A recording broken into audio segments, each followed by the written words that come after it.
Welcome sa Tagalog Fanfiction Series. Huwag sanang kalimutan mag-subscribe for more updates sa kwentong ito.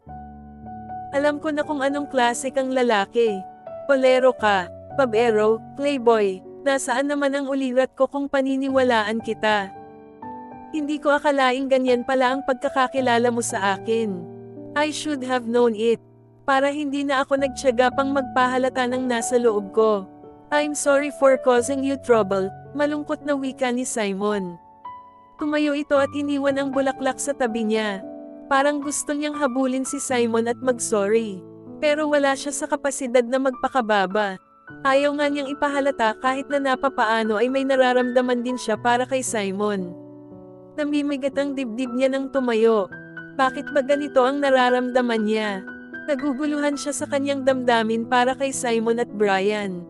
Hindi siya nagpahalata ng nararamdaman sa mga kaibigan. She pretended to be happy at walang dinaramdam kahit na nga gulong-gulo ang kanyang isip at puso.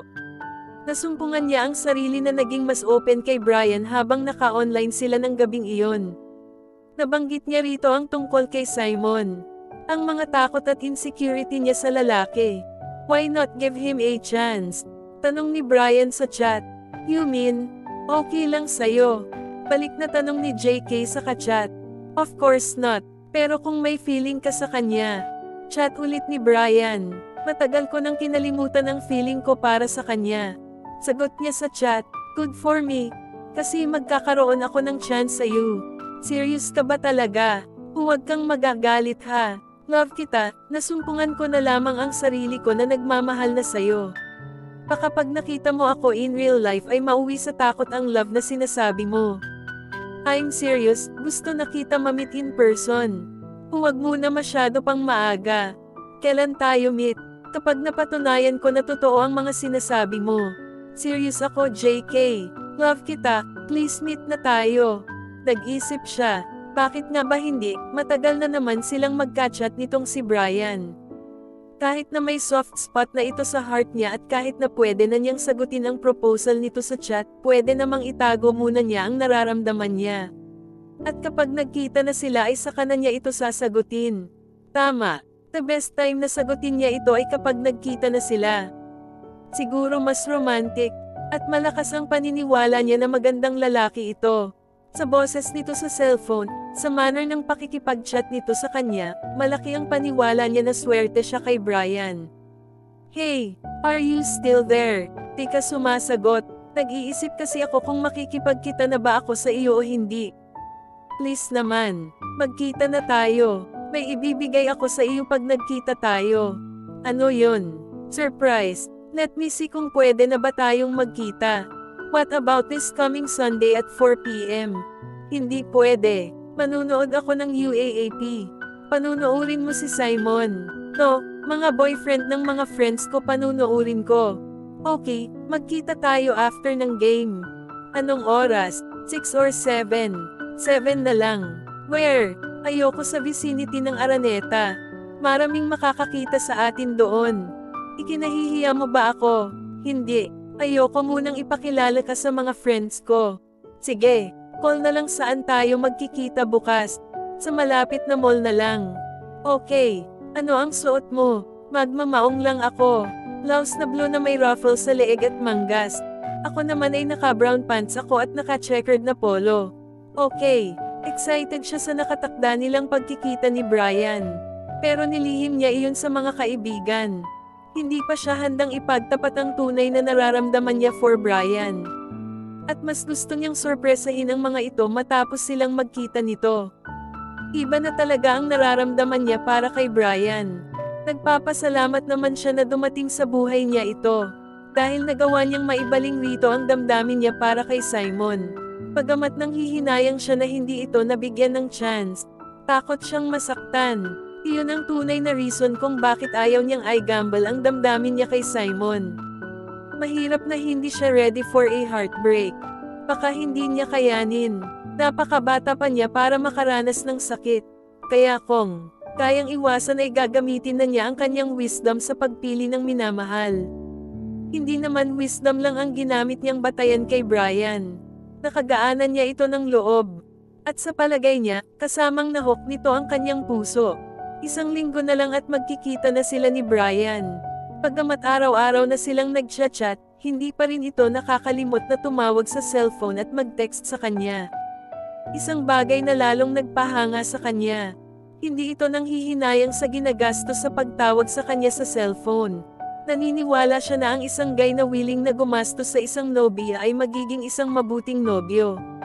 Halos hilahin na niya ang mga araw para magkita na sila ni Brian. Game ni na Simon. Naroon siya sa Araneta Coliseum bilang pakikasama sa mga kaibigan niya.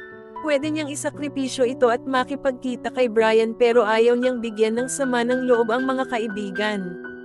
Mauuna akong aalis sa inyo ha. Pagpapauna niya kina Liz. Bakit? Baka kumain tayo uli sa labas.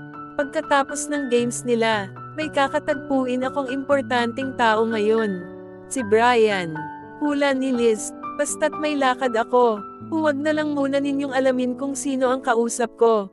Masyado ka nang masikreto ngayon JK. Sa totoo lang, Mori ay nagtatampong wika ni Aisha. Please naman, intindihin ninyo ako. Pwede, of course naman. Ikaw pa. Friend ka namin. Siyempre, worried lang kami. Baka kapahamakan yung pupuntahan mo. Magtiwala kayo na hindi ito kapahamakan. Promise, ibabalita ko sa inyo kaagad ang outcome. Siya, good luck sa appointment mo. Pero sa kabila ng excitement na nararamdaman sa nakatakda nilang pagkikita ni Brian, ay hindi pa rin mawaglit sa isip niya si Simon. Actually, hindi na nagbabanggit ang mga friends niya tungkol dito. At parang nami-miss niya ang usapan na ito ang topic. Naghagilap ang kanyang mga mata at namataan niya si Simon na malayo sa mga kasamahang players na naghihintay ng hudyat sa pagsisimula ng laro. Nakita niyang may tinatawagan ito sa cellphone. Napasimangot siya, nagtatawag na naman sa mga babae niya. Nakalabing wika niya. Nakatingin pa siya kay Simon nang biglang mag-ring ang cellphone niya. Si Brian ang tumatawag kung kaya't nawala ang atensyon niya kay Simon. Nasaan ka na? Tanong ni Brian. Dito na ako sa loob ng Araneta. Huwag mong kalimutan yung lakad natin. Oo naman. Nakapaste na yon sa isip ko no. Excited ka ba sa pagkikita natin? Siyempre, ako rin. Excited ako na makita ka sa personal. Napatingin siya kay Simon. Nakikipag-usap rin itong kagaya niya. Kala mo ikaw lang ang may kausap no? Sabi niya sa isip niya. Sana, huwag kang magagalit sa akin kapag nagkita tayo.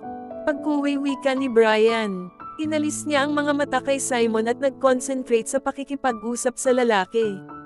At bakit ako magagalit sa iyo? Kasi, anong kasi? Basta, I hope maintindihan mo ako kapag nagkita na tayo. Basta tandaan mo, seryoso ako. Hindi ako nagbibiro. Lahat ng sinabi ko sa iyo sa chat, totoo. Maliban sa isang bagay. Alin doon? Mamaya ko na sasabihin sa iyo. Pinag-iisip mo pa ako niyan. Basta, promise mo, hindi ka magagalit kahit malaman mo na ang totoo.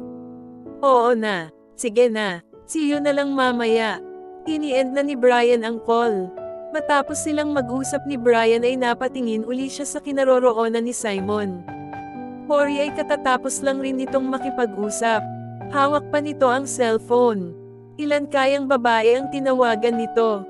Wala akong pakialam sa kanya. Kahit natawagan pa niya ang lahat ng babae sa mundo. Kapag nagkita na kami ni Brian, ibabandila ko siya sa mukha mong unggoy ka. Away niya kay Simon sa isip. Akala mo naman maririnig niyon ang mga iniisip niya.